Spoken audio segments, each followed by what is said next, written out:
All right, everybody, we are back. Been a long time off. Hadn't got a lot done. Well, actually, I do have a lot done. Let's talk about that for a minute. So in this video, we aren't going to do anything but talk and maybe show you a few things. So be patient, follow along, and I'm going to give you some plans. We're going to talk about what Bob ran before with the 5.3 in it and what we did to get to that point. So here we go. All right, so first things first, Bob is down and out for the count temporarily, and I'll show you that real quick. So you can see things are kind of empty in this area right here. There's Bob's engine on the stand, and if you'll notice, it has an AC compressor on it now because it's going in the S10. So I sold the S10 a while back, some of you may remember, and the fellow that bought it took it down south to Houston area, Houston, Texas, for anybody that's wondering. And it sat for the better part of a couple years untouched, and it was in just really sad shape. The salty humidity and dry air down there really did a number on the truck, and I'll throw in a picture or two here.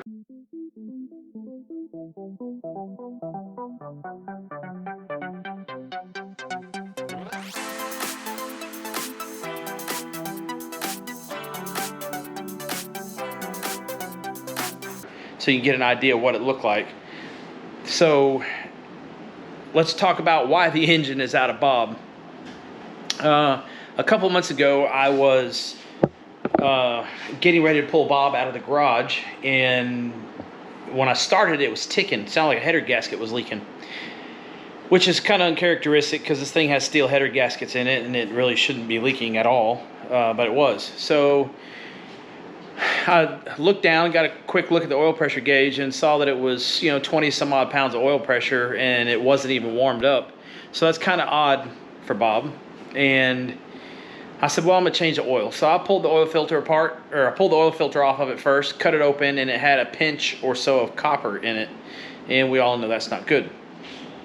So I went ahead and tore the motor apart. And when I did that, I was carrying parts out to my shed, and one of which was the radiator, and I'm carrying the radiator like a pizza box kind of up here, and I could smell the fuel additive, the scent that we use in the methanol that keeps it from burning your eyes so bad. And I thought that was kind of odd. So first thing I did was pull the heads off of it, and when we did that, I saw that the center cylinders had shown signs of leaking. They weren't blown by any stretch, but they were leaking a little bit, and nothing bad, just enough for me to want to take a closer look. Pull the heads off of it, found out that it had bent rod, barely, and it was the number 4 piston, which is kind of uncharacteristic. Still don't know exactly why it happened, but that's what this rod is right here, and I don't think you'll be able to see it in the video, but the rod is leaning this way at the bottom and then back this way at the top, and maybe, I don't know, kind of hard to tell. But anyways, we got that rod replaced.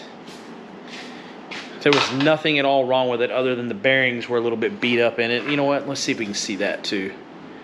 Yeah, you can see. See the copper showing through in the bearing. So that particular thing had seen better days. Now what we will talk about is, what did Bob run? Now keeping in mind this is just a 5.3. It had 373s and a power glide in it at some point. Precision Pro Mod 94mm turbo, and on methanol, Holley Dominator, all the bells and whistles, neat stuff, blah blah blah. With the power glide in it, it went somewhere in the neighborhood of it went 5.0s pretty easy, and it never really leaned on it in that setup. Now you'll think back, we added some stuff like the battery in the front of the car with a solid state relay, and you'll see that that is not a power glide in there anymore. I don't think you can tell from there, because Bob really wanted to do wheelies, and it was hard to lean on it in the 60 foot and get it to stay down. So to further add to that, we added weight there and there That's about 50 pounds of lead. So, I'm sorry, 50 pounds of lead per side. So that's 100 pounds of lead plus the battery in the front. And we finally started getting some progress with the little 5.3.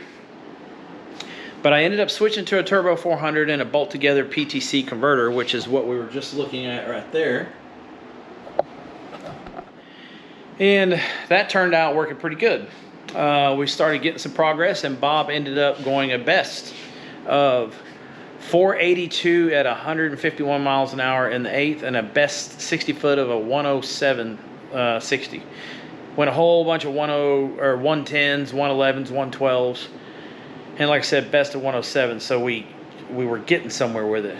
But like I said, it bent the rod on the last time out, and I had it turned up for the last pass on the last day, and we had a spill or a wreck or something at the track, and it was kind of late, so we just loaded up and went home. And luckily, because that rod bearing and that rod would not have made another pass. So that's it. Bob is no longer a 5.3. It's going in the S10, which is sitting right there. We started the cleanup process because everything in it was just rusty as all get out. Like the control arms, all the brand new steering stuff, the rotors, all that stuff is brand new, and it looks like it's 100 years old. So we got that all, or we need to get that all cleaned up. I got the 4L80 cleaned up already. That thing's really nice. Not a whole lot to do to that, but there is a lot to do to the S10, so we'll get to that probably when the weather cools off a little bit. Now, what are we doing with Bob's new engine? Well, funny you should ask.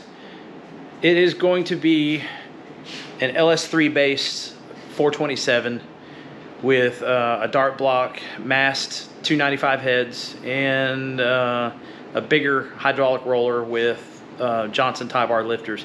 It's going to be twin 80 millimeter turbos. It's going to be on methanol for the immediate future, and we'll probably switch it over to E98 and an air-to-air intercooler, mainly because I might drive it on the street. I don't know for sure yet. So the engine should be done like today or next week or sometime like really soon. And then we got this project. So I think it's in one of the last videos. This dude has been sitting here for a while, and it's really just me. I've just been kind of slow, not really motivated working on stuff, you know, just kind of being lazy. But it's really close. We're just about done with it, and I'm kind of looking forward to it because it's gonna be a fun car. My buddy Tony, he's the same guy that has the Cobra replica car that we did the Holly Sniper kit on, and then the 2020 GT that we did the twin turbo kit on. Well, this is his third car, so we'll get to that. We'll see some videos on that soon. Anyways, I think that's the highlight of what's going on. Big thanks for everybody that sent me messages, checked on me and all that stuff, make sure I was still alive and all that. I started a new job, so the new job is going to be a blessing in disguise as far as schedule and free time and all that stuff. I only work 4 days a week, Fridays off, Saturdays off, Sundays off. That's racing season. So boost weather is about here, and that's it. Sorry for all the talking, little action, but we got some stuff coming up.